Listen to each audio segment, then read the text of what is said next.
Good morning everybody students. Last video में हमने देखा था क्या कि आईएनसी का विचारधारा के आधार पर 3 भागों में बांटा गया था। नरम दल की विचारधारा, गरम दल की विचारधारा और गांधीवादी विचारधारा। और इसी के आधार पर अब हम लोग जो देखेंगे आईएनसी का महत्वपूर्ण अधिवेशन, और उस अधिवेशन से क्वेश्चन एग्जाम में प्रीलिम्स में काफी पूछा जाता है। कोई भी एग्जाम देने जाइएगा तो ये क्वेश्चन पूछा जाता है। लेकिन अधिवेशन के संबंध में कुछ महत्वपूर्ण फैक्ट है, कुछ महत्वपूर्ण बिंदु है जिस पर हम लोग चर्चा कर रहे हैं।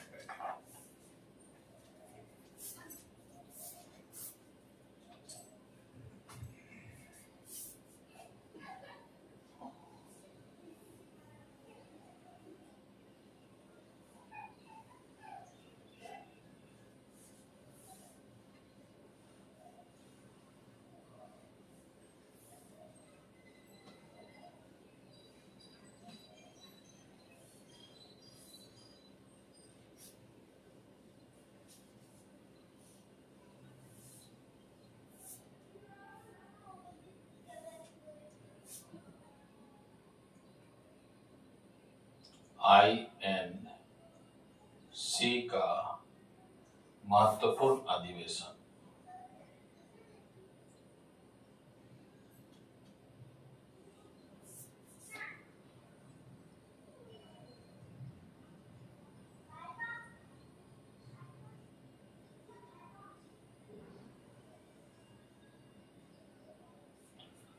अब अधिवेशन में जो क्वेश्चन पूछा जाता है एग्जाम में, एक होता है वार्षिक अधिवेशन, और वार्षिक अधिवेशन को ही काउंट करेंगे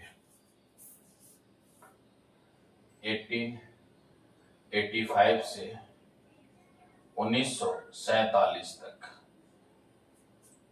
एक तो फैक्ट याद रखिएगा कि वार्षिक अधिवेशन को हमेशा काउंट किया जाता है।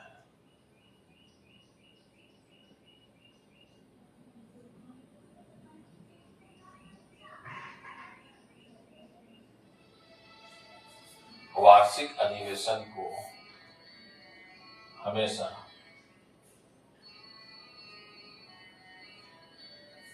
हमेशा गिनती की जाती है।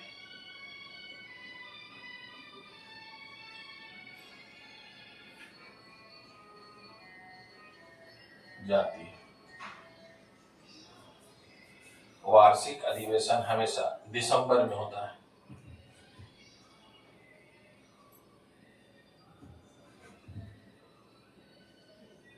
वार्षिक अधिवेशन दिसंबर, वार्षिक अधिवेशन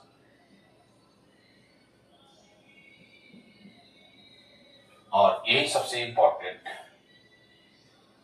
एक विशेष अधिवेशन होता है।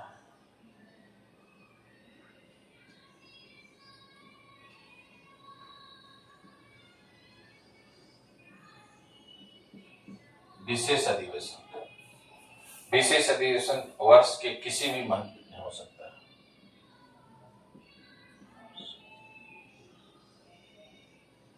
किसी भी महीने में होता है।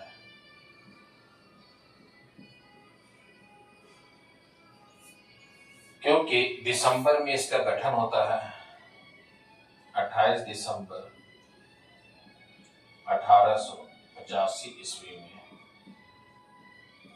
इसलिए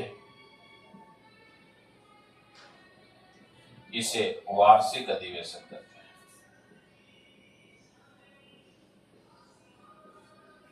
वार्षिक अधिवेशन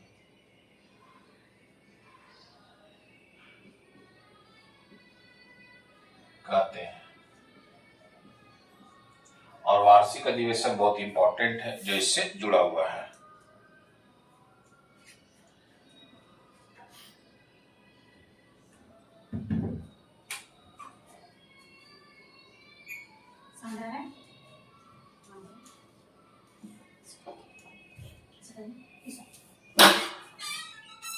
वार्षिक अधिवेशन जो है वह हमेशा दिसंबर को होता है, इसीलिए इसे वार्षिक अधिवेशन के नाम से जानते हैं और इसी को काउंट भी किया जाएगा, विशेष अधिवेशन को काउंट नहीं किया जाएगा। ठीक है, एक होता है विशेष अधिवेशन, विशेष अधिवेशन को वार्षिक में काउंट नहीं किया जाएगा। ठीक है, इसके अलावा वार्षिक अधिवेशन हमेशा भारत के विभिन्न शहरों में आयोजित किया जाएगा। वार्षिक अधिवेशन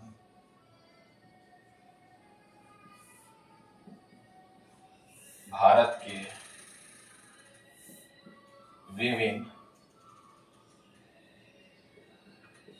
शहरों में आयोजित किया जाएगा।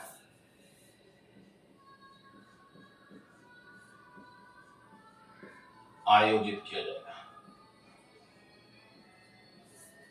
जाएगा।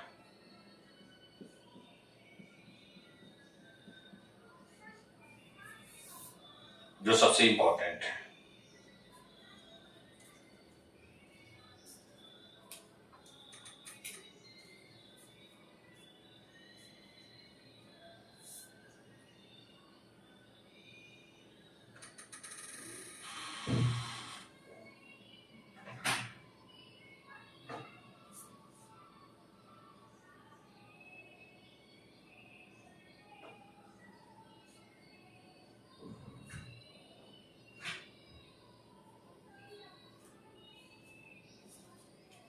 तो वार्षिक अधिवेशन भारत के विभिन्न शहरों में आयोजित किया जाएगा।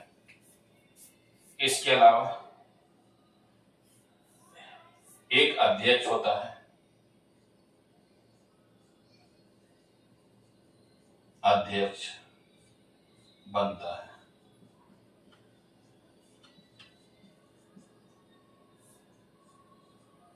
कुछ महत्वपूर्ण विशेषताएं होता है, अधिवेशन की कुछ महत्वपूर्ण विशेषताएं होती है।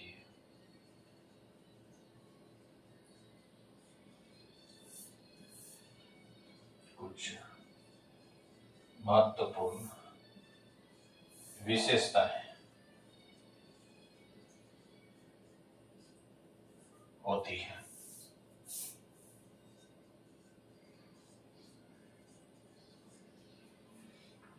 जो ये अधिवेशन से संबंध में कुछ विशेषताएं जो जानना आपको है। इसके अलावा एक क्वेश्चन अक्सर पूछा जाता है कि एक वर्ष 2 अधिवेशन होगा, 2 वर्ष 1 अधिवेशन हुआ, तो उसे हम लोग देखते हैं।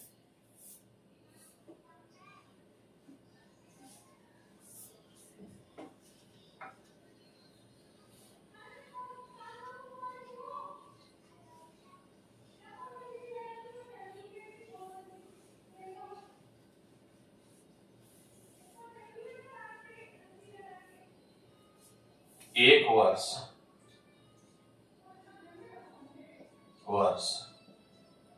2 महत्वपूर्ण अधिवेशन हुआ था। महत्वपूर्ण अधिवेशन हुआ था। तो वर्ष याद रखिएगा, एक वर्ष कौन सा है, तो 1920 का। एक यहाँ वार्षिक अधिवेशन होगा और एक विशेष अधिवेशन होगा। विशेष अधिवेशन और वार्षिक अधिवेशन।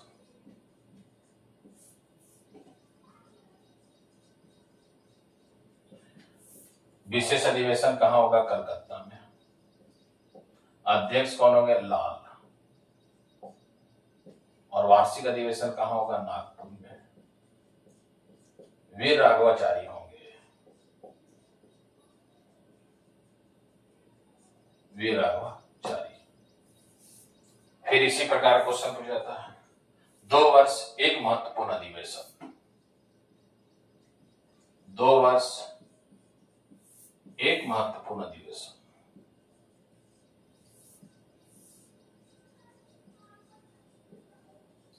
अधिवेशन 2 वर्ष कौन सा है, 1929, 1930। लेकिन अधिवेशन कौन सा होगा, 1929। कहां, लाहौर में। अध्यक्ष कौन होंगे, जेल नेहरू। तो एक याद रखिएगा कि 1930 का अधिवेशन नहीं होगा, एक तो ये याद रखना। इसके अलावा 1941 से लेके 1945 सेकेंड वर्ल्ड वॉर के कारण आईएनसी का अधिवेशन नहीं होगा।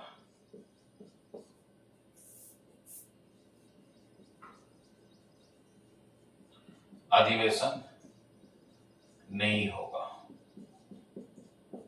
इसे आप याद रखिएगा, ये इंपॉर्टेंट पॉइंट है। वार्षिक अधिवेशन क्या है, विशेष अधिवेशन क्या है, एक वर्ष दो महत्वपूर्ण अधिवेशन, 2 वर्ष एक महत्वपूर्ण अधिवेशन, इन सभी की विशेषताएं जो है कांग्रेस की आईएनसी का अधिवेशन के संबंध में बता दिया। इसके अलावा आप याद रखिएगा कि एक शहर जहां सबसे अधिक बार अधिवेशन हुआ है वह कलकत्ता। कलकत्ता में सबसे अधिक बार अधिवेशन हुआ है, 10 बार। एक राज्य जहां सबसे अधिक अधिवेशन हुआ है, राज्य के रूप में पूछेगा तो उत्तर प्रदेश। विभिन्न शहरों में सम्मेलन आयोजित किया गया है, तो ये इंपॉर्टेंट। एक राज्य जहां आजादी से पहले कोई भी अधिवेशन नहीं हुआ है, राजस्थान।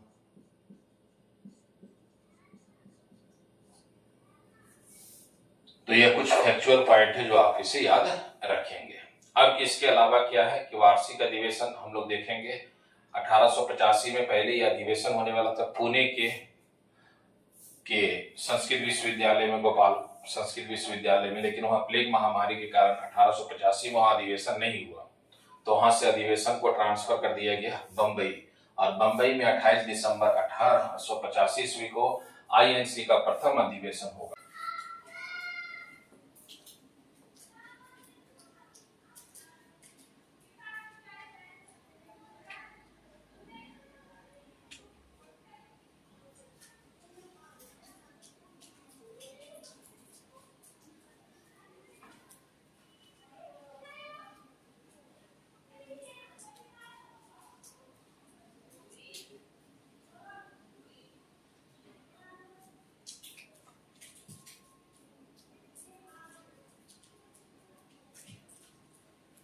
प्रथम अधिवेशन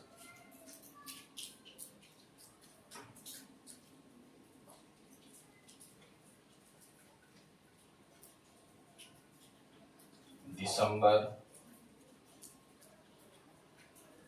1885, कहा, बंबई महाराष्ट्र में। अध्यक्ष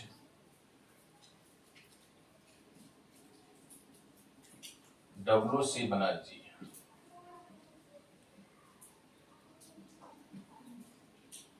जिनका पूरा नाम था व्योमेश चंद्र बनर्जी।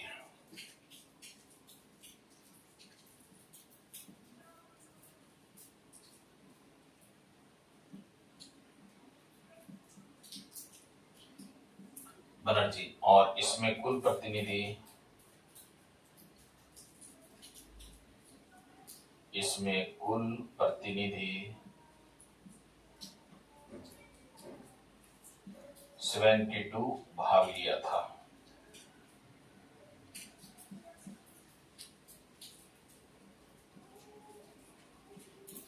ये पहला अधिवेशन है जो सबसे इंपॉर्टेंट है। पहला अधिवेशन हुआ है, प्रथम अधिवेशन 28 दिसंबर 1885 को बंबई महाराष्ट्र में। अध्यक्ष कौन थे? WC बनर्जी, और इनका पूरा नाम था व्योमेश चंद्र बनर्जी।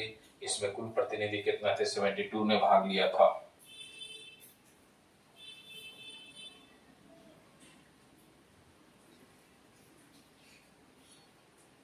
इसके बाद दूसरा अधिवेशन, सेकेंड, द्वितीय अधिवेशन,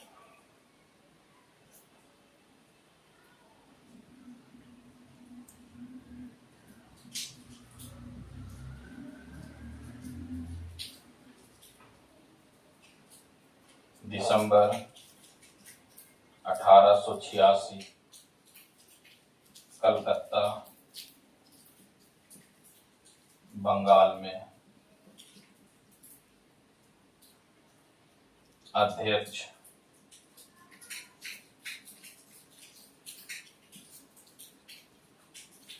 दादा भाई नौरोजी थे।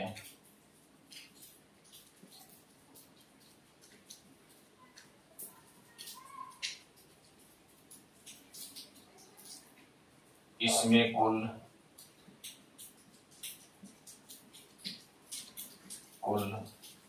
प्रतिनिधि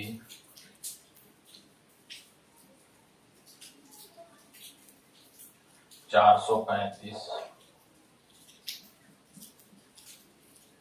भाग लिया था। ये सबसे इंपॉर्टेंट पॉइंट है जो आपको इसमें याद रखना है कि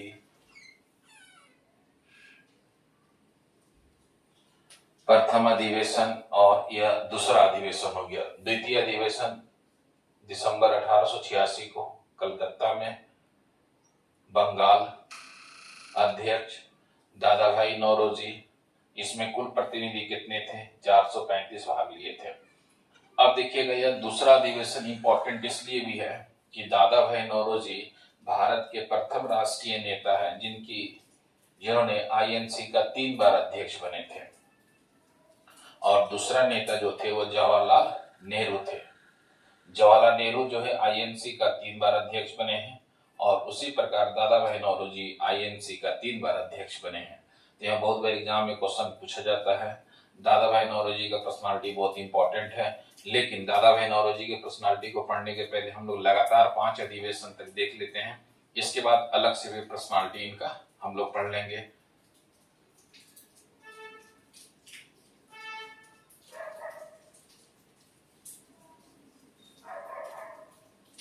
तृतीय अधिवेशन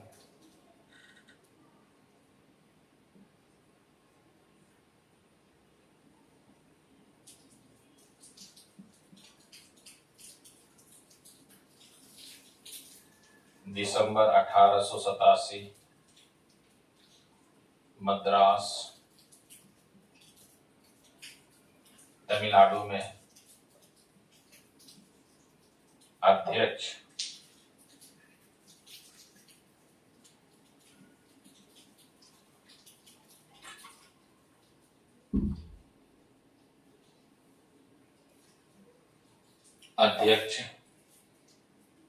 बदरुद्दीन तैयब जी।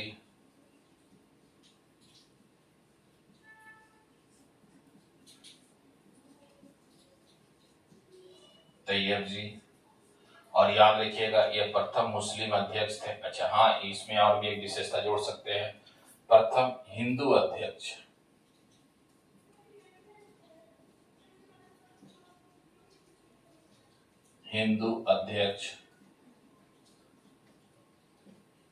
प्रथम पारसी अध्यक्ष।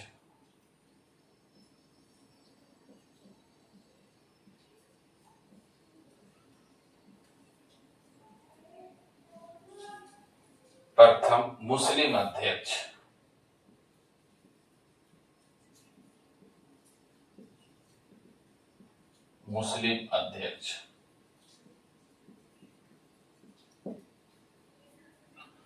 जो सबसे इंपॉर्टेंट है, तृतीय अधिवेशन हुआ दिसंबर 1887 में मद्रास तमिलनाडु और अध्यक्ष कौन थे? बदरुद्दीन तैयब जी।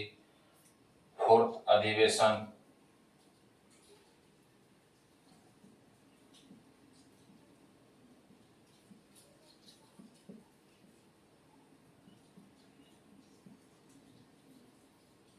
दिसंबर 1888 ईस्वी में कहा? इलाहाबाद उत्तर प्रदेश में अध्यक्ष जॉर्ज यूल।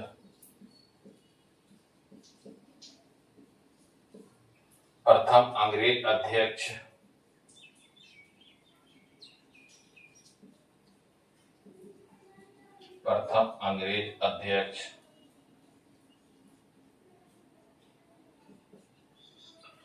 तो ये 4 अधिवेशन जो था लगातार हम लोगों ने देखे। अगला जो देखेंगे वो पांचवा अधिवेशन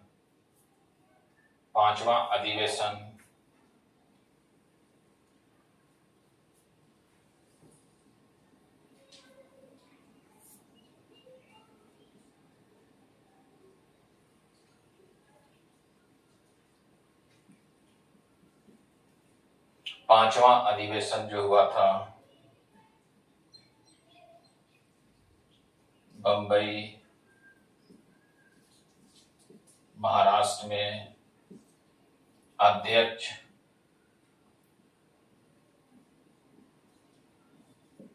लॉर्ड वेडरबर्न,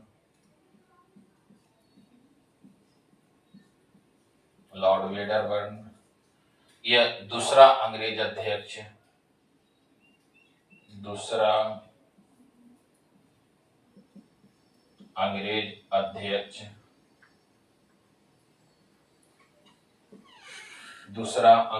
अध्यक्ष। इसके अलावा लॉर्ड वेडरबर्न की विशेषता है, कि यह आईएनसी का यह 2 बार अध्यक्ष बनने वाला प्रथम अंग्रेज थे। इसके बाद 5वां अधिवेशन के बाद एक 26वां अधिवेशन होगा। 26वां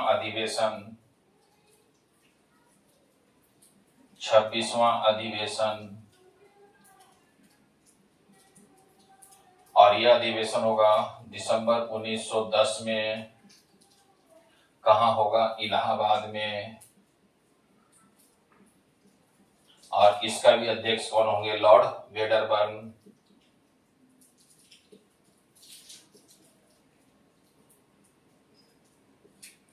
तो आप इसमें याद रखिएगा, 5वां अधिवेशन की अध्यक्षता लॉर्ड वेडरबर्न किए, फिर 26वां अधिवेशन की अध्यक्षता लॉर्ड वेडरबर्न किए।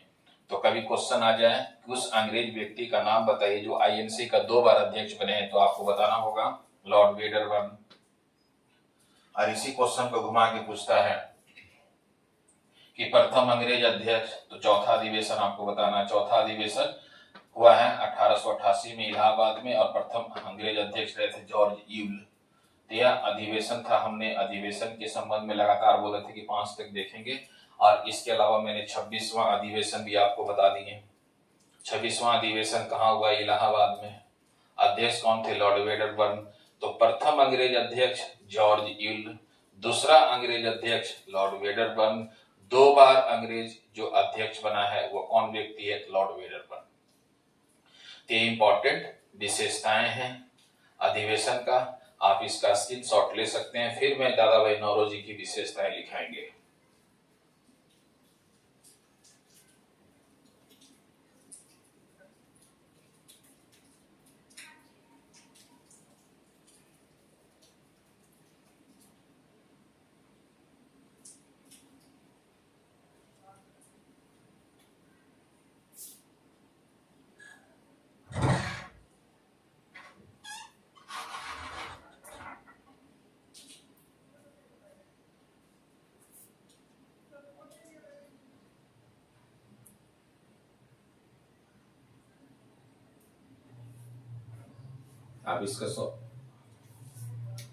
आप इसका शॉर्ट स्क्रीन ले लीजिए, है ना, ये इंपॉर्टेंट भी है।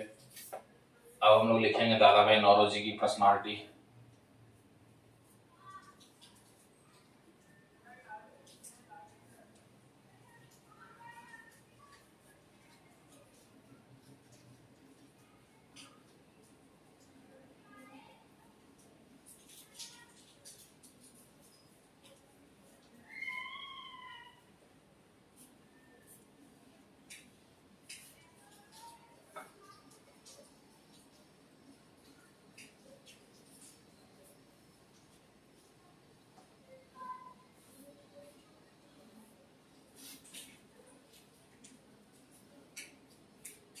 दादा भाई नौरोजी की पर्सनालिटी।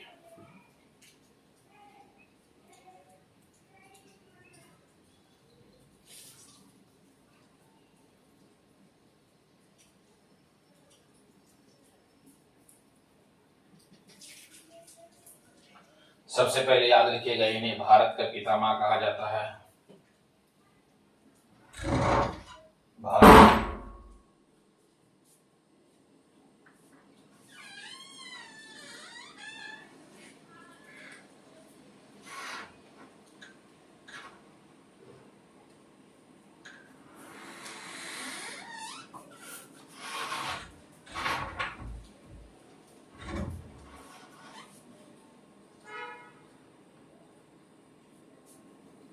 भारत का पितामह कहा जाता है।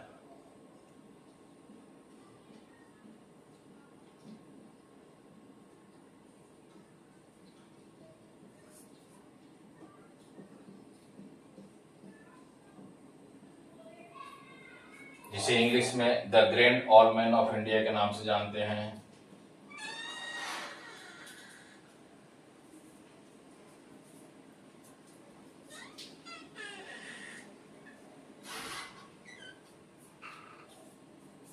The great old man of India.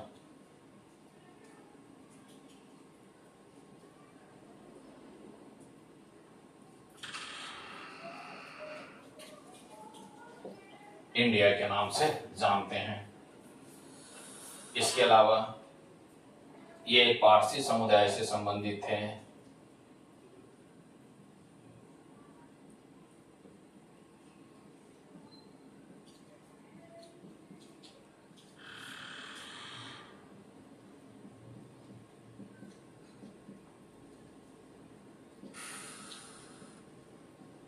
Parsi समुदाय से संबंधित हैं।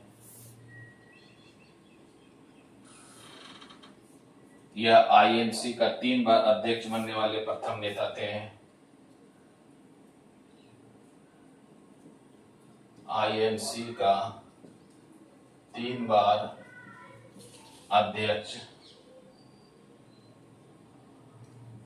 अध्यक्ष बनने वाले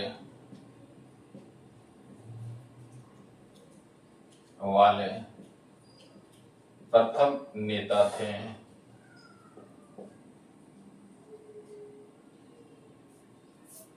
पहली बार बने 1886 कलकत्ता, दूसरी बार बने 1893 लाहौर,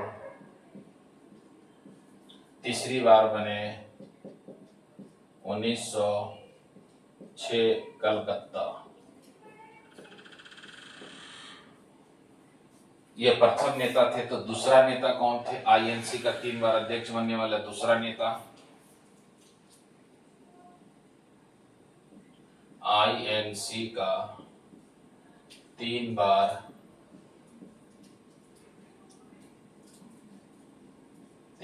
अध्यक्ष बनने वाला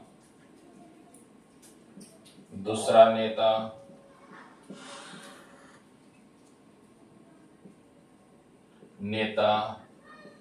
जेएल नेहरू थे।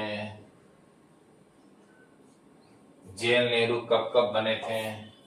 पहली बार बने 1929 में लाहौर, दूसरी बार बने 1936 में लखनऊ, तीसरी बार बने 1937 में फैजपुर, यूपी। तो आप इसे याद रख सकते हैं। जो सबसे इंपॉर्टेंट है, प्रथम नेता थे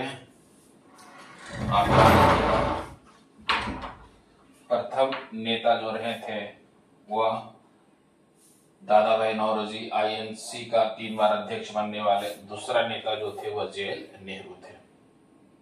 जो सबसे इंपॉर्टेंट है, आप इसे याद रखेंगे।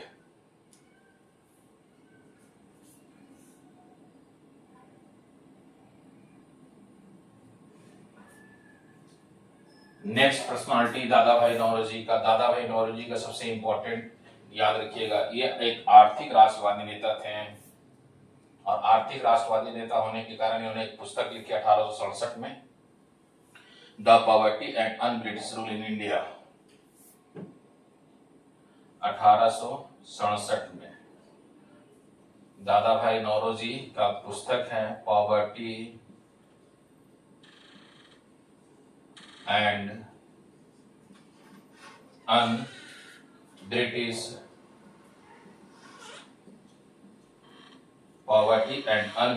Rule in India.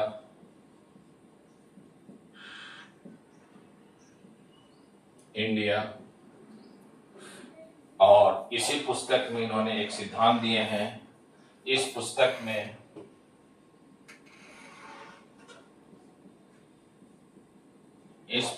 में दादा भाई नौरोजी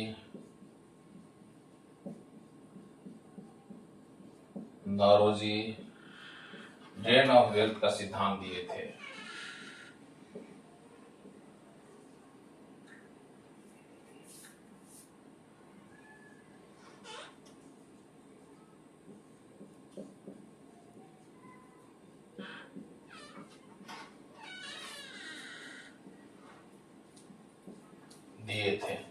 ड्रेन ऑफ वेल्थ को धन का निष्कासन कहा जाता है। Poverty and British rule in India इनकी महत्वपूर्ण पुस्तक है और इस पुस्तक में दादा भाई नौरोजी ने ड्रेन ऑफ वेल्थ का सिद्धांत दिए थे। धन का निष्कासन, देखिएगा हमेशा मेंस में क्वेश्चन पूछा जाता है कि धन का निष्कासन क्या है। तो धन के निष्कासन के लिए आपको यहां से लेकर के इस चीजों को लिखना है कि यहां से लेकर के आपको यहां तक मेंस में लिखना है। यह मूल पॉइंट है। इसी मूल पॉइंट को आप आगे एक्सप्लेन करेंगे। अब यहाँ तक तो मैंने बता दिया, ब्रिटिश सरकार भारत से सभी प्रकार के धन और संपत्ति ब्रिटेन ले जा रहा है। इसके बदले में भारत में कुछ भी सकारात्मक कार्य नहीं कर रहा है। सकारात्मक कार्य मतलब कोई भी आधारभूत संरचना का निर्माण नहीं कर रहा है। यहाँ गरीबी समाप्त करने पर कोई काम नहीं कर रहा है। यहाँ पर प्रति व्यक्ति आय बहुत ही कम है। लोगों का शोषण हो रहा है। शोषण को रोकने पर ब्रिटिश सरकार कोई काम नहीं कर रहा है। तो यही सभी आपको यहाँ बताना है। जिससे के कारण क्या हो रहा है, गरीबी, भुखमरी, बेरोजगारी, महामारी की समस्या भारत में बढ़ रहा है। और इसी समस्या को हम लोग क्या कहेंगे, धन का निष्कासन कहेंगे। चाहे वो शॉर्ट नोट्स हो या लॉन्ग नोट्स हो, ये हमेशा मेंस के एग्जाम में क्वेश्चन पूछा जाता है। बेसिक तो यही चीजें आपको लिखना और इसी को आपको एलोबरेट करना, आगे चल करके इसको एक्सप्लेन करना, विस्तार करना है। तो आप इसे याद रखिएगा। जो सबसे इंपॉर्टेंट है दादा भाई नौरोजी का पुस्तक poverty and un British rule in India. आप जब आईएएस का मेंस भी दे, जैसे हिंदी मीडियम से आप दे रहे हैं, तो आप वहां इंग्लिश में भी लिख सकते हैं। कुछ टर्मिनोलॉजी है तो आप इंग्लिश में लिखेंगे तो उसमें कोई दिक्कत नहीं है। लेकिन यह बहुत ही इंपॉर्टेंट टॉपिक है, धन का निष्कासन, जो आपको मैंने बता दिया एक्सप्लेन करके। आप इसका स्क्रीनशॉट भी ले सकते हैं आराम से। जो है ये तो हम लोगों ने देखे दादा भाई नौरोजी की एक इंपॉर्टेंट पुस्तक। इसके अलावा और भी दादा भाई नौरोजी का पुस्तक है, उसके विषय में भी हम लोग लिखते हैं।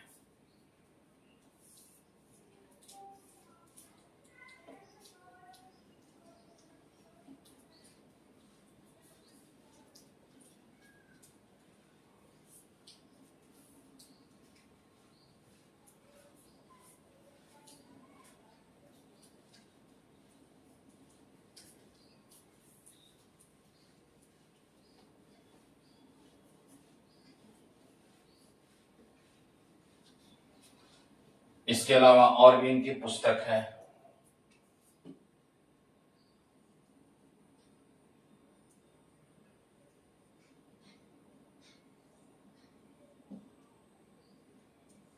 जो सभी यूपीएससी में एग्जाम में पूछा भी गया है। एक तो है एडवोकेट ऑफ इंडिया,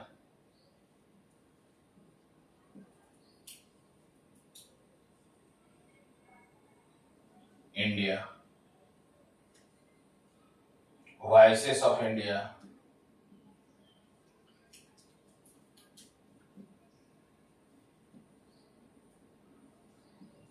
हिंदुस्तानी, तो इनकी महत्वपूर्ण पुस्तक है, जिसमें यह बहुत बार एग्जाम में क्वेश्चन सिविल में आया है। वॉइसेस ऑफ इंडिया किसका है, तो दादा भाई नौरोजी का है, जो सबसे इंपॉर्टेंट है। इसके अलावा ब्रिटिश संसद में चुनाव में विजय होने वाले भारत के प्रथम नेता कौन है, दादा भाई नौरोजी हैं। ब्रिटिश संसद के चुनाव में विजय होने वाले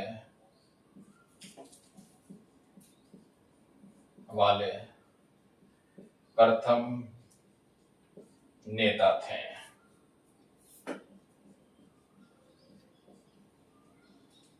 जो 1892 में ब्रिटिश संसद में चुनाव विजय हुए थे। इसके अलावा देखिएगा दादा भाई नौरोजी के एक पारसी समुदाय से थे, अपना जितनी भी संपत्ति है वह देश के विकास में, देश के स्वतंत्रता में लगा दिए थे। ये इनकी सबसे इंपॉर्टेंट पर्सनालिटी माना जाता है कि इन्होंने ब्रिटिश सरकार के खिलाफ संघर्ष करके इन्होंने अधिक से अधिक कार्य किया भारत के लिए। और ये एक उदारवादी, ये एक नरम दल के नेता थे, और इन्होंने राष्ट्र के विकास के लिए अतुलनीय योगदान दिए हैं। तो ये भी आप नोट कर सकते हैं, नरम दल के एक महत्वपूर्ण नेता थे।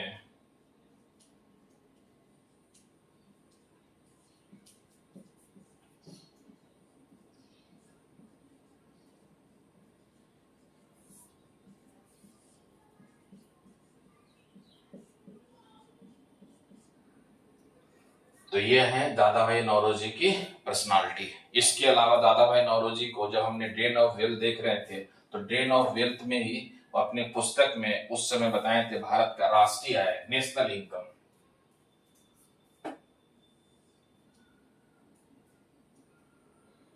जो पुस्तक है पॉवर्टी एंड ब्रिटिश रूल में भारत का राष्ट्रीय है, भारत का नेशनल इनकम,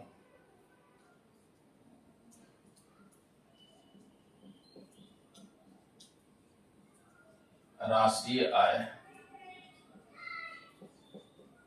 340 करोड़ रुपया बताए थे। अच्छा, एक व्यक्ति का प्रति व्यक्ति आय, व्यक्ति का प्रति व्यक्ति आय 20 रुपया बताए थे। ये भी दादा भाई नौरोजी का इंपॉर्टेंट जानकारी है जो सबसे महत्वपूर्ण माना जाता है। ये हम लोगों ने पढ़ लिए दादा भाई नौरोजी का व्यक्तित्व। कांग्रेस में 5 अधिवेशन देख लिए, 6ठा अधिवेशन भी देख लिए, 26वां अधिवेशन जो सबसे इंपॉर्टेंट है। इसके अलावा हम लोगों ने दादा भाई नौरोजी का पर्सनालिटी भी देख लिए जो एग्जाम में पूछा जाता है। आप याद रखेंगे दादा भाई नौरोजी का ये सभी जितनी भी पर्सनालिटी बताए बहुत महत्वपूर्ण बताए हैं जो हमेशा एग्जाम में क्वेश्चन पूछा जाता है। इसके बाद हम लोगों ने 5 अधिवेशन तक देख लिए। इसके बाद जो सबसे इंपॉर्टेंट अधिवेशन है वह 12वां अधिवेशन है। 12वां अधिवेशन महत्वपूर्ण है, उसको देखते हैं।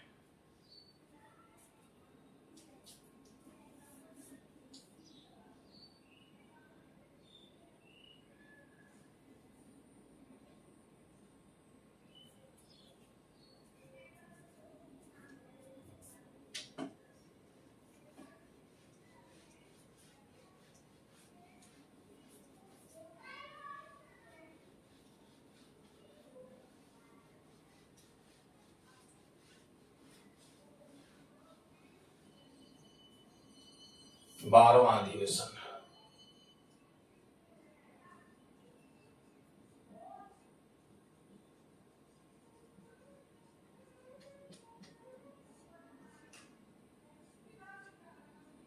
दिसंबर 1896, कहाँ? कलकत्ता, बंगाल। अध्यक्ष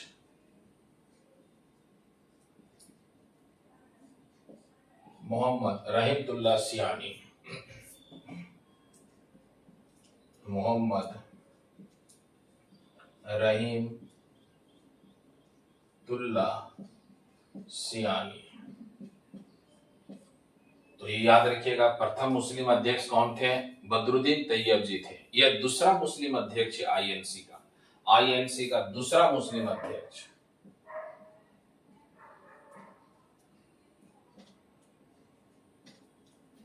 दूसरा मुस्लिम अध्यक्ष। और यह अधिवेशन इसलिए भी इंपॉर्टेंट है कि इसी अधिवेशन में सबसे पहले राष्ट्रीय गीत को गाया गया था, वंदे मातरम। तो आप इसमें याद रखिएगा, इस अधिवेशन में सबसे पहले राष्ट्रीय गीत को गाया गया।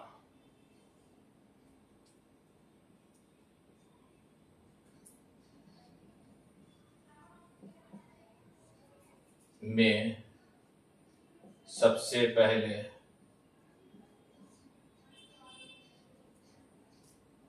राष्ट्रीय गीत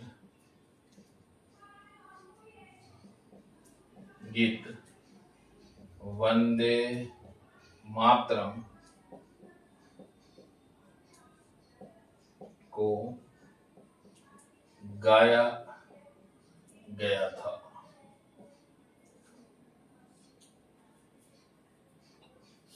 और ये जो वंदे मातरम है किस पुस्तक से लिया गया? आनंद मठ नामक पुस्तक से लिया गया है। वंदे मातरम आनंद मठ नामक पुस्तक से लिया गया है।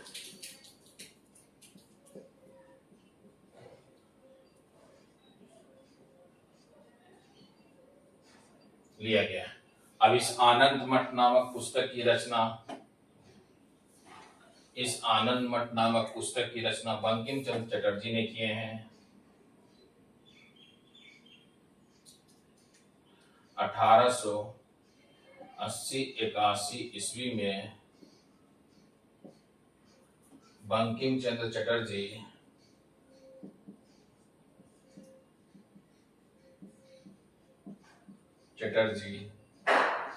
आनंद मठ नामक पुस्तक। तो हम लोग देख रहे थे 12वां अधिवेशन दिसंबर 1896 में हुआ है कलकत्ता, और अध्यक्ष थे मोहम्मद रहीमतुल्लाह सियानी, जो आईएनसी का दूसरा मुस्लिम अध्यक्ष थे। और इसी अधिवेशन में सबसे पहले राष्ट्रीय गीत वंदे मातरम को गाया गया था। वंदे मातरम आनंद मठ नामक पुस्तक से लिया गया है, जो सबसे महत्वपूर्ण है। अब आनंद मठ नामक पुस्तक की रचना किसके द्वारा किया गया है? तो बंकिम चंद्र चटर्जी के द्वारा। और बंकिम चंद्र चटर्जी ने आनंद मठ नामक पुस्तक की रचना 1881 में किए थे। वंदे मातरम जो पुस्तक है यह मूल रूप से संस्कृत भाषा में लिखी गई थी। वंदे मातरम मूल रूप से, ये यूपीएससी में क्वेश्चन आ चुका है कि वंदे मातरम मूल रूप से किस भाषा में लिखी गई? तो संस्कृत भाषा में लिखी गई है।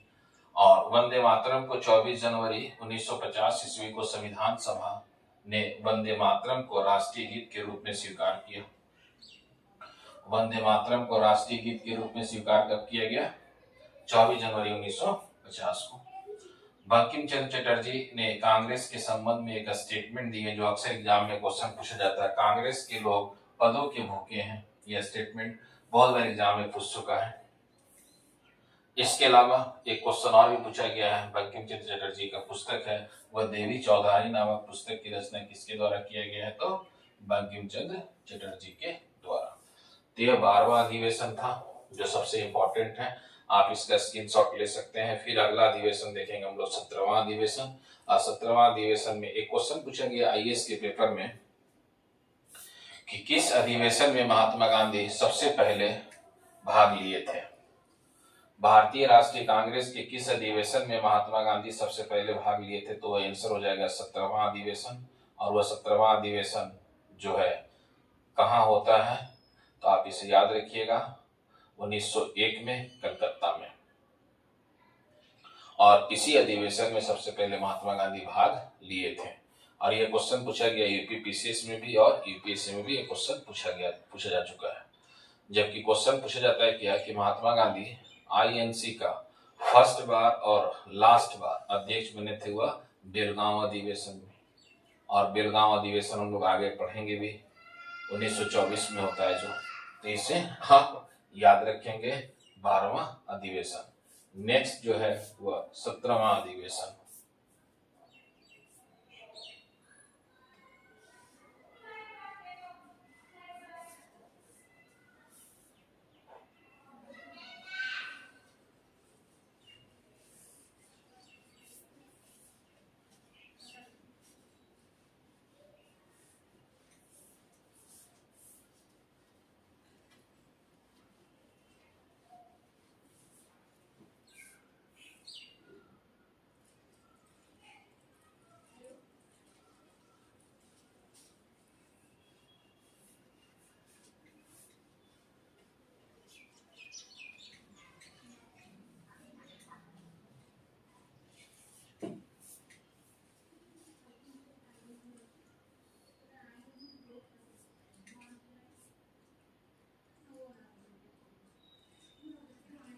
सत्रहवां अधिवेशन।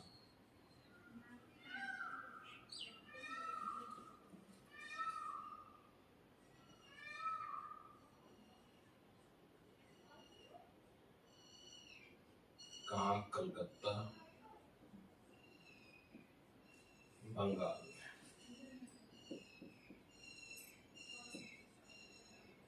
अध्यक्ष दिनसा वाचा।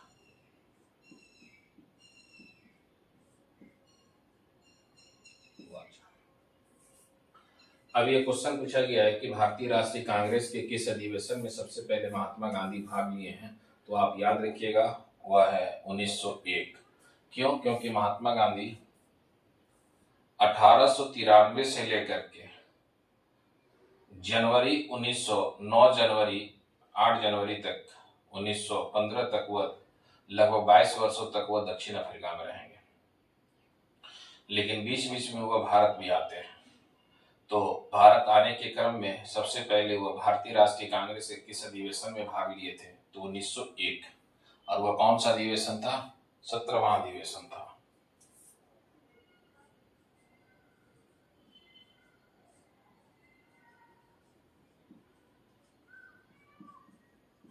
इस अधिवेशन में सर्वप्रथम महात्मा गांधी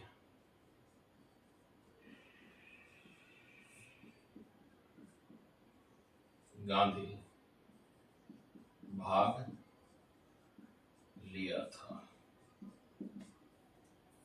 यह 17वां अधिवेशन है, आप इसे याद रखिएगा। कब है? 1901। कहाँ हुआ है? कलकत्ता। अध्यक्ष कौन थे? दिनसा वाचा। अगला जो अधिवेशन है 1905, जो सबसे इंपॉर्टेंट है, जो एग्जाम में पूछा भी जाता है, और 1905 जो है वह 21वां अधिवेशन हो जाएगा, और 1905 का अधिवेशन। तो हम लोग नेक्स्ट जो देखेंगे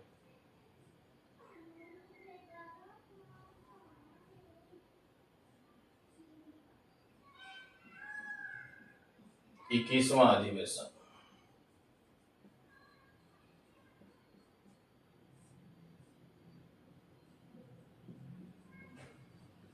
दिसंबर 1905।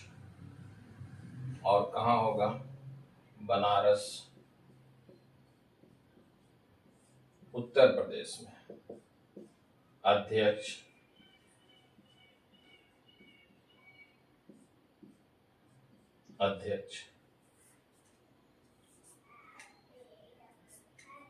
गोपाल कृष्ण गोखले थे।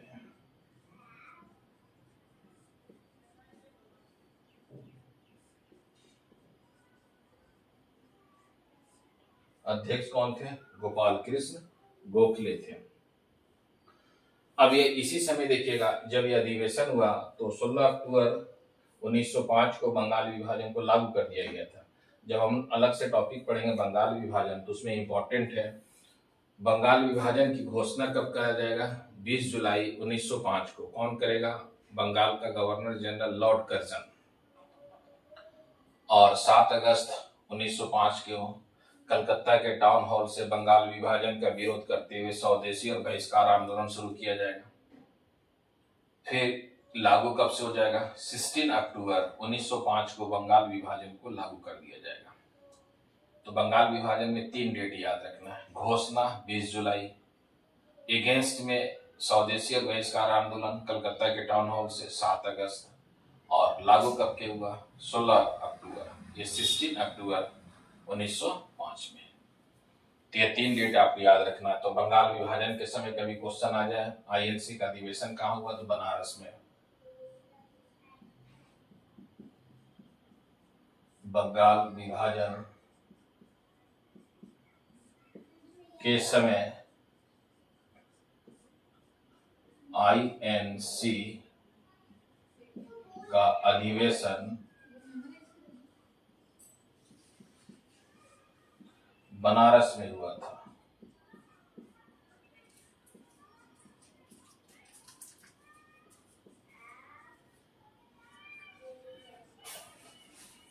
जो अक्सर ये एग्जाम में क्वेश्चन पूछा जाता है कि बंगाल विभाजन के समय आईएनसी का अधिवेशन कहाँ हुआ है, तो आप इसे याद रखिएगा। कहाँ हुआ था? बनारस में। इसके अलावा अब देखिएगा यहाँ गोपाल कृष्ण गोखले की पर्सनालिटी बहुत ही इंपॉर्टेंट है। बहुत जगह एग्जाम में क्वेश्चन पूछा भी जाता है गोपाल कृष्ण गोखले के संबंध में। तो इसी जगह हम लोग चर्चा करेंगे गोपाल कृष्ण गोखले की पर्सनालिटी। तब अगला अधिवेशन पर हम लोग वार्ता करेंगे। तो गोपाल कृष्ण गोखले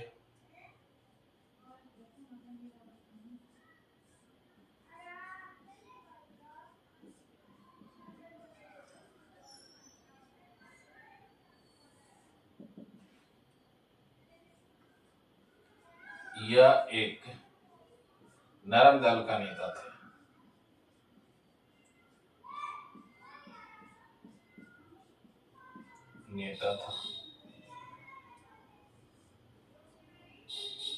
महात्मा गांधी के राजनीतिक गुरु गोपाल कृष्ण गोखले थे।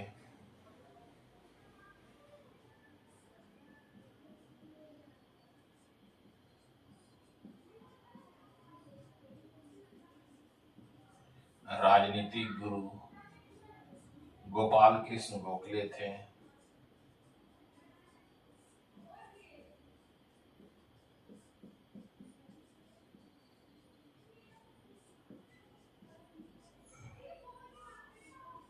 जबकि गोपाल कृष्ण गोखले के राजनीतिक गुरु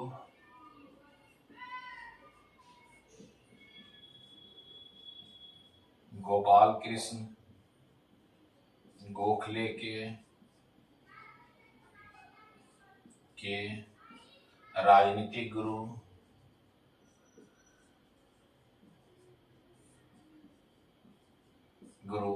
महादेव गोविंद रानडे थे। एमजी रानडे, महादेव गोविंद रानडे थे।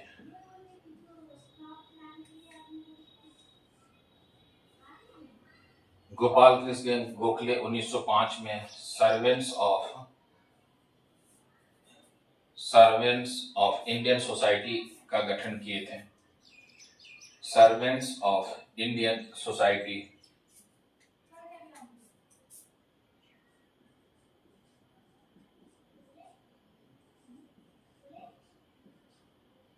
सर्वेंट्स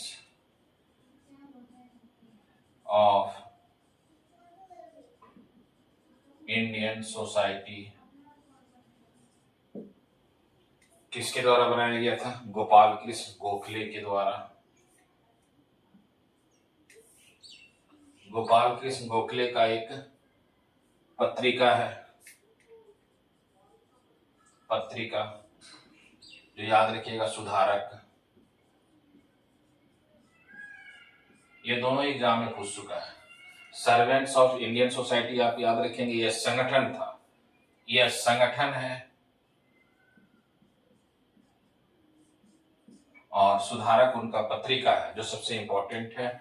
इसी प्रकार जब आप पढ़ेंगे तो गोपाल कृष्ण गोखले के एक शिष्य थे जिनका नाम था आपको NM जोशी, नारायण मल्हार जोशी। इसी से रिलेटेड है, इसलिए मैं आपको बता रहा हूं कि इनका एक शिष्य था,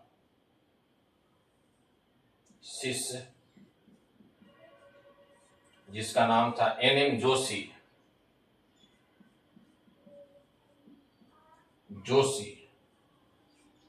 जिनका पूरा नाम था Narayan Malhar Joshi.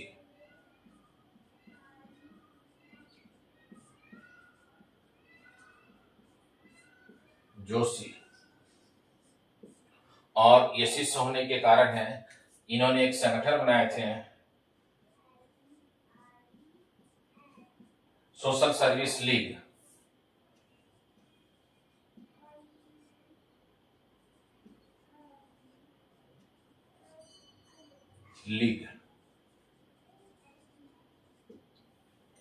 Social service league बनाया गया था नारायण मल्हार जोशी के द्वारा, और ये इनके शिष्य थे। तो लोग यहाँ कंफ्यूज कर जाते हैं, इसीलिए मैं साथ में बता दे रहा हूं कि ये संगठन बनाया गया था आगरा में।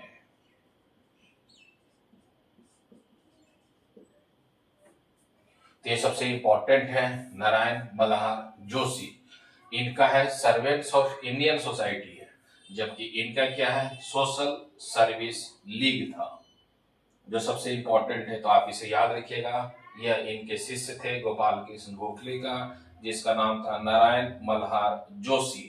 और इनके द्वारा जो बनाया गया था 1911 में सोशल सर्विस लीग बनाया गया था, जो सबसे इंपॉर्टेंट है। आप इसका स्क्रीनशॉट ले सकते हैं। और ये हम लोग पढ़ रहे थे 21वां अधिवेशन। 21वां अधिवेशन में पर्सनालिटी है गोपाल कृष्ण गोखले, और इनमें दो इंपॉर्टेंट था गोपाल कृष्ण गोखले का, जो मैंने पर्सनालिटी बता दी है। तो इसका आप स्क्रीनशॉट आराम से ले सकते हैं।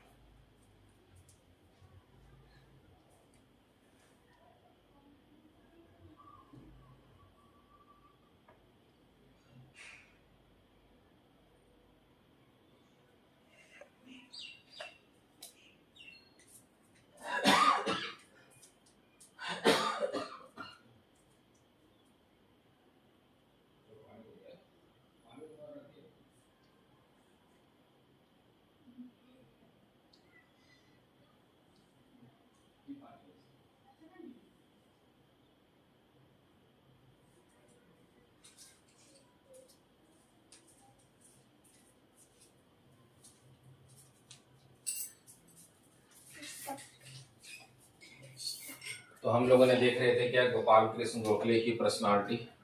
और गोपाल कृष्ण गोखले की पर्सनालिटी बहुत ही इंपॉर्टेंट है। यहाँ से क्वेश्चन ये सभी एग्जाम में पूछा जाता है, इसे आप याद रखेंगे। सर्वेंट्स ऑफ इंडियन सोसाइटी का गठन किसके द्वारा किया गया, कब किया गया, ये मैंने बता दिया। इन्हीं का एक शिष्य जिसका नाम है नारायण मल्हार जोशी, इसने सोशल सर्विस लीग बनाया, कब बनाया और कहाँ बनाया, जो सबसे महत्वपूर्ण है। अब जो अगला अधिवेशन देखते हैं हम लोग हैं 22वां अधिवेशन, जो कलकत्ता में होगा।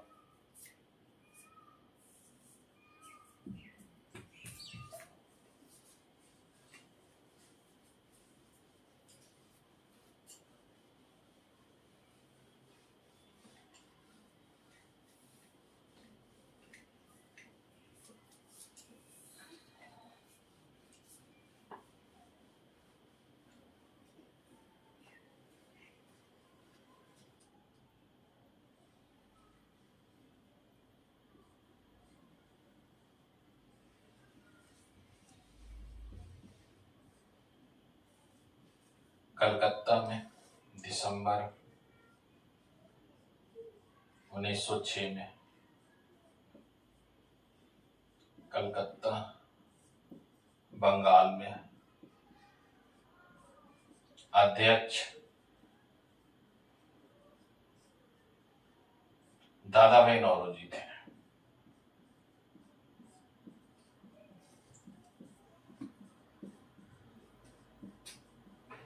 नौरोजी थे।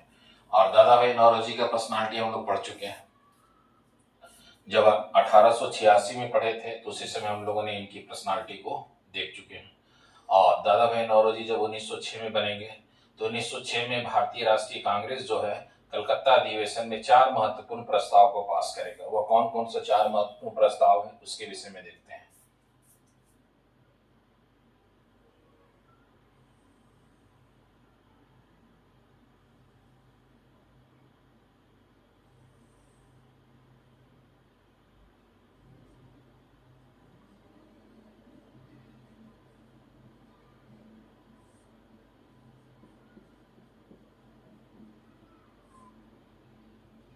पहला है स्वदेशी आंदोलन,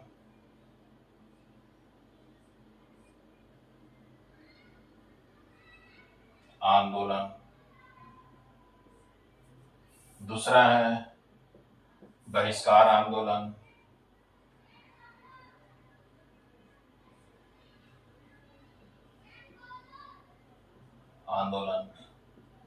तीसरा है राष्ट्रीय शिक्षा,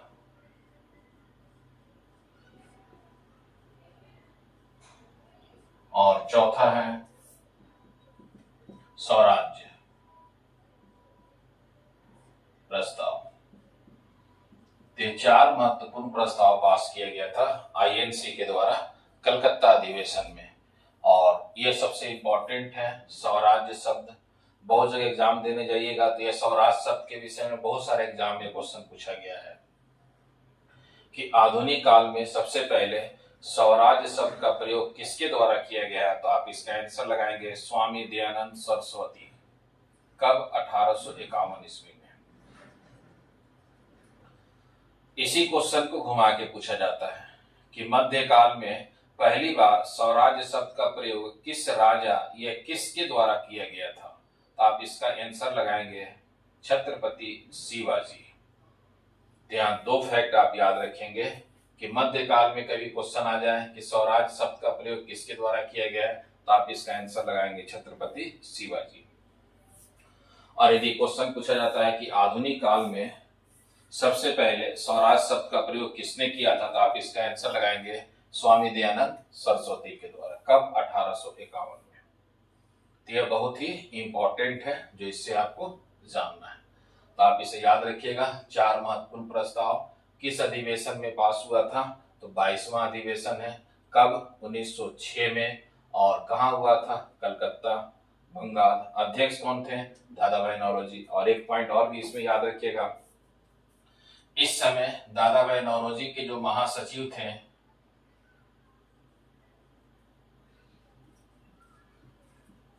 मोहम्मद अली जिन्ना थे। अली जिन्ना। और यहाँ एक स्टेटमेंट है खास करके सरोजनी नायडू का। क्या स्टेटमेंट है? तो सरोजनी नायडू 1906 में कहती है मोहम्मद अली जिन्ना के विषय में कि यदि देश का सबसे बड़ा कोई राष्ट्रभक्त है तो वह मोहम्मद अली जिन्ना है।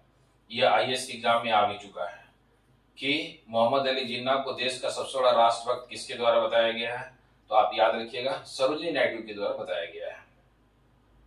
और सरोजनी नायडू 1906 में कही थी। क्यों कही थी? क्योंकि दिसंबर 1906 में कांग्रेस के अगेंस्ट में ब्रिटिश सरकार ने अखिल भारतीय मुस्लिम लीग का गठन किया था दिसंबर में। कहा? ढाका में, बंगाल में। तो इसीलिए और उस अखिल भारतीय मुस्लिम लीग का वो सदस्य नहीं थे मोहम्मद अली जिन्ना, इसीलिए सरोजनी नायडू ने सबसे महत्वपूर्ण स्टेटमेंट दी थी किसके विषय में? मोहम्मद अली जिन्ना के विषय में कि यदि देश का कोई सबसे बड़ा राष्ट्रभक्त है तो वह मोहम्मद अली जिन्ना है। इसके अलावा जब आप पढ़ेंगे तो 1906 में आप इसे पॉइंट को आप याद रखेंगे जो इंपॉर्टेंट है। अच्छा, एक कांग्रेस में और भी आपको पॉइंट याद रखना, जैसे मैंने बताए थे क्या कि भारतीय राष्ट्रीय कांग्रेस के जनक कौन है? ए.ओ. ह्यूम है।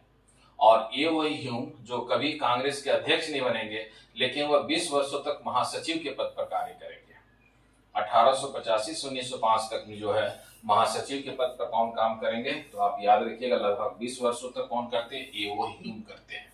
एलन ऑक्टेवियन ह्यूम, जो सबसे महत्वपूर्ण पॉइंट है। तो आप इसे याद रखिएगा, ये एग्जाम में पूछा जाता है। आप इसका स्क्रीनशॉट ले सकते हैं आराम से। स्क्रीनशॉट लेना इसलिए कि ये 4 प्रस्ताव के संदर्भ में मैंने 2 पॉइंट और भी बताए थे, वो 2 पॉइंट में लिख देता हूं। एक तो कभी क्वेश्चन आ जाए कि मध्यकाल में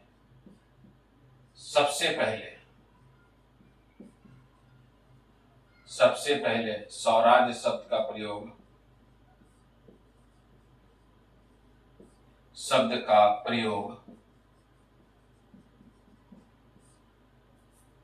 छत्रपति शिवाजी के द्वारा किया गया था।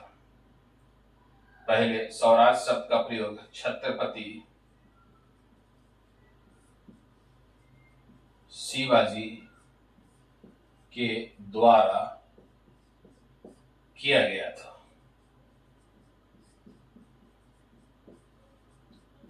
क्योंकि औरंगजेब का विरोध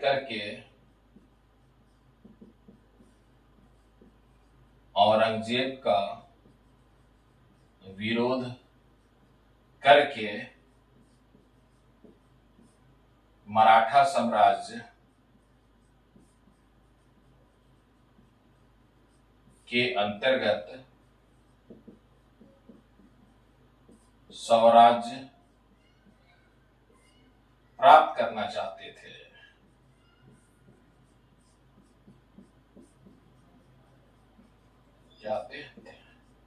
स्वराज्य का मतलब है विदेशी शासन से मुक्ति।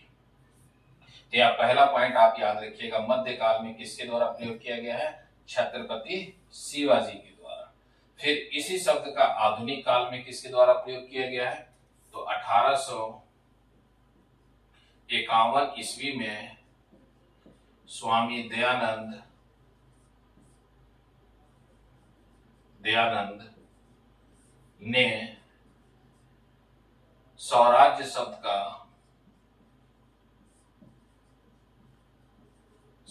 का सर्वप्रथम प्रयोग किए थे।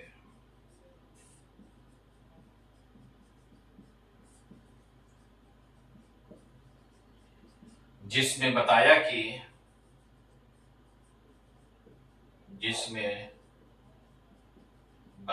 कि विदेशी शासन से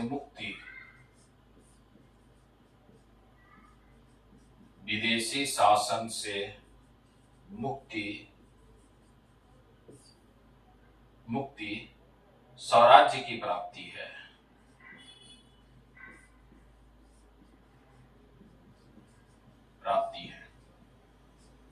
ये जो आप देख रहे हैं स्वराज शब्द है, ये आगे चल करके पूर्ण स्वराज में बदल जाएगा जब 1929, अभी आगे मैं पढ़ूंगा इसको, 1929 में आईएनसी का अधिवेशन होगा लाहौर में, और लाहौर में पूर्ण स्वराज्य प्रस्ताव पास होगा।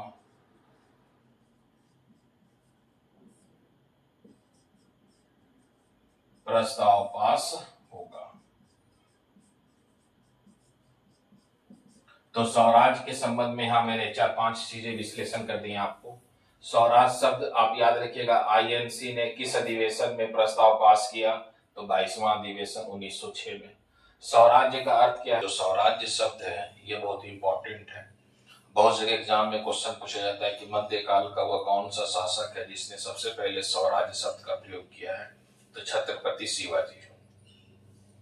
किसके अगेंस्ट में? तो औरंगजेब के अगेंस्ट में, मुगल साम्राज्य के अगेंस्ट में उन्होंने स्वराज्य की अवधारणा रखे थे। क्योंकि मुगल साम्राज्य को एक विदेशी माना जाता है, क्योंकि उन लोग आपको मंगोल से आए हुए थे, तो इसीलिए यहाँ पर स्वराज्य का कंसेप्ट आता है। इसके अलावा आधुनिक काल में सबसे पहले स्वराज्य की अवधारणा प्रस्तुत किया गया है स्वामी दयानंद सरस्वती के द्वारा 1851 में। यह सभी एग्जाम में पूछा भी जाता है। और आईएनसी ने 1906 में स्वराज्य शब्द का प्रयोग किया, और यही स्वराज 1929 के कांग्रेस अधिवेशन में क्या हो जाएगा? पूर्ण स्वराज, कंप्लीट इंडिपेंडेंस की मांग की जाएगी, जो सबसे इंपॉर्टेंट है। तो हम लोगों ने 22वां अधिवेशन देखे जो सबसे इंपॉर्टेंट है।